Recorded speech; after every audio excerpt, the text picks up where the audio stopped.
रसूल नबी करीम वुज़ू फरमा रहे थे। सहाबा रज़ी अल्लाह अन्हु अब नबी करीम के वुज़ू के पानी को हाथों में लेकर अपने जिस्मों पर मिल रहे थे।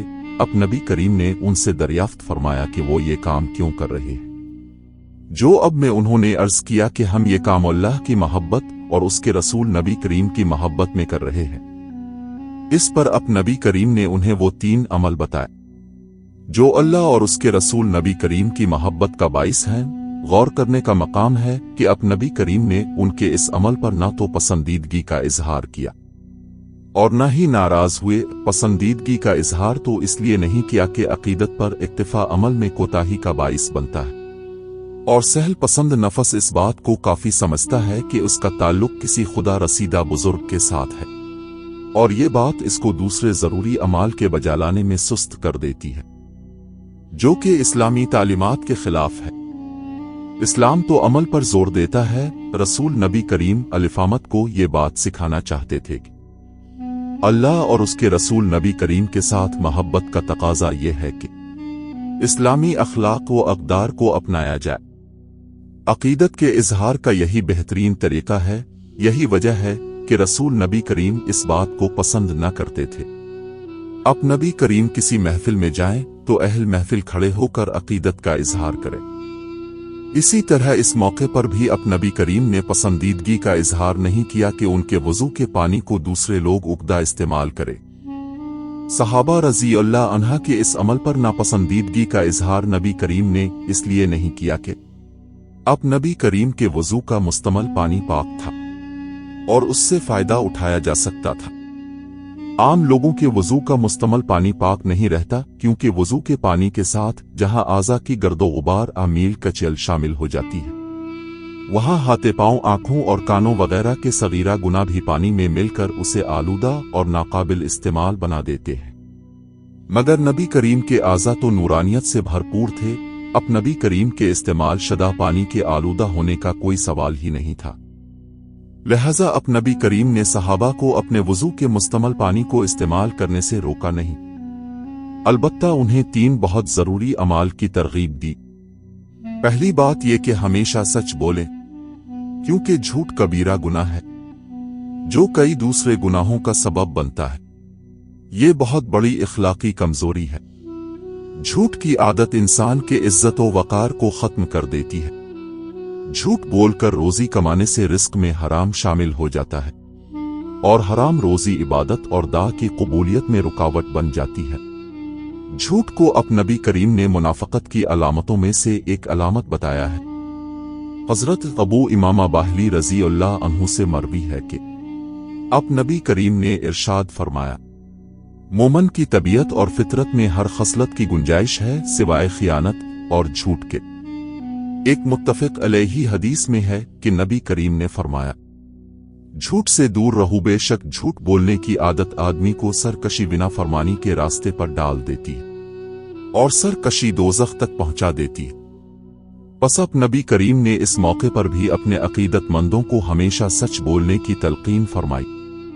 दूसरी बात, नबी करीम ने ये इरशाद फरमाई कि जब तुम्हारे पास अमानत रखी जाए तो वो पूरी की पूरी वापस लौटा। गोया नबी करीम ने खयानत के इर्तिकाब से रोका और अमानतदारी अपनाने की तलकीन की। खयानत बहुत बड़ी इखलाकी बुराई है। अब नबी करीम ने मुनाफकत की अलामतों में से एक अलामत खयानत को करार दिया है। अमानतदारी का मफहूम बहुत वसी है। हर मुआहिदा अमानत है और उसकी पाबंदी न करना खयानत है। अपने फराइज मनसबी में कोताही का इर्तिकाब भी खयानत है। किसी हकदार को इसके हक से महरूम करना खयानत है। एक आदमी किसी दूसरे के साथ राजदारी की बात करता है तो इस बात का जिक्र दूसरों के सामने करना खयानत है। अलगर्ज किसी भी जिम्मेदारी के पूरा करने में कोताही करना अमानत में खयानत करना है। नबी करीम के मुस्तमल पानी को जिस्म पर लेने वाले सहाबा किराम रज़ी अल्लाह अन्हु को तीसरी बात अब नबी करीम ने ये इरशाद फरमाई, अपने हमसाये के साथ अच्छा रवैया रखें। हमसाये के साथ हसन सलूक के मुतालिक हजरत आयशा रज़ी अल्लाह अन्हु से मरवी अब नबी करीम का इरशाद है, जिब्राइल अलैहिस्सलाम पड़ोसी के हक के बारे में मुझे बराबर ताकीद करते रहे, यहाँ तक कि मैं ख्याल करने लगा कि वो इसको वारिस करार दे देंगे। एक मौके पर तो नबी करीम ने 3 दफा अल्लाह की कसम खाकर फरमाया, अल्लाह की कसम वो शख्स साहिब ईमान नहीं। सहाबा ने अर्ज किया, नबी करीम कौन? अब नबी करीम ने फरमाया, जिसका पड़ोसी उसकी शरारतों से महफूज व मामून ना हो। हमसाया हर वक्त का साथी होता है। अगर इसकी तरफ से बुरा सलूक हो रहा हो तो जिंदगी अजीरन हो जाती है। इसके बरक्स अगर हमसाए आपस में हसन सलूक के साथ रह रहे हों तो दोनों को चैन और सुकून मुयस्सर होगा। वक्त पड़ने पर एक हमसाया दूसरे हमसाए का हमदर्द और गमगुसार होगा। हुकूक हमसाया के बारे में एक दफा नबी करीम ने इरशाद फरमाया, जो शख्स अल्लाह और यौम आखिरत पर ईमान रखता हो उसके लिए लाजिम है कि अपने पड़ोसी के साथ इकराम का मामला करे। हमसाए की तकलीफ और आराम का ख्याल रखना बहुत जरूरी है। एक हदीस में आप नबी करीम ने पड़ोसी के हुकूक इस तरह बताए हैं, अगर बीमार हो जाए तो उसकी इयादत और खबरगिरी करो, इंतकाल कर जाए तो उसके जनाजे के साथ जाओ, कर्ज मांगे तो कर्ज दो, अगर कोई बुरा काम कर बैठे तो पर्दा पोशी करो, अगर इसे कोई नेमत मिले तो इसको मुबारकबाद दो, अगर इसे कोई मुसीबत पहुंचे तो तज़ियत करो। अपनी इमारत इसकी इमारत से इस तरह बुलंद न करो कि इसके घर की हुआ बंद हो जाए, तुम्हारी हांडी की महक इसके लिए बाइस ईज़ा ना हो, इल्लाए कि इसमें से थोड़ा सा उसके घर भी भेज दो।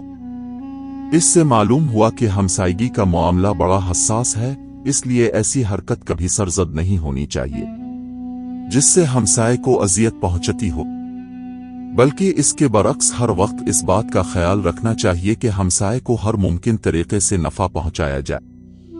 हमसाये के मामला में जिस कदर एहतियात मलहूज खातिर रखी जाए कम है। रसूल नबी करीम ने फरमाया, वो आदमी मुझ पर ईमान नहीं लाया और वो मेरी जमात में नहीं है जो ऐसी हालत में अपना पेट भर कर रात को सो जाए कि उसके बराबर रहने वाला पड़ोसी भूखा हो और इस आदमी को इसके भूखा होने की खबर भी हो।